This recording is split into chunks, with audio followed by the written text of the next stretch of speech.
তারা কি বলল এটা আল্লাহ কোরআনে তুলে ধরেছেন। ওয়াকুল্লামা মাররা আলাইহি মালাউম মিন কওমিহি সাখিরু মিন, যখনই তারা নূহ নবীর পাশ দিয়ে অতিক্রম করল, যখন তারা দেখলো নৌকা বানায়, তখন তারা তিরস্কার করলো, টিটকারি করলো, বলছে দেখো পানি নাই, বন্যা নাই, নৌকা বানাচ্ছে সে একটা আস্ত পাগল। বলেন নাউজুবিল্লাহ।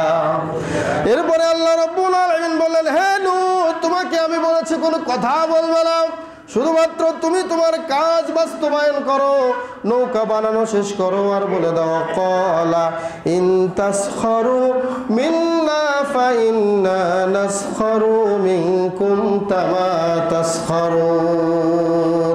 হে নূহ, তারা যে তোমার সাথে উপহাস করছে তুমিও বলে দাও নিশ্চয় আমরা তোমাদের সাথে উপহাস করব, অতি শীঘ্রই তোমরা যেমন উপহাস করছো এমন উপহাসের পাত্র তোমরাও হয়ে যাচ্ছে।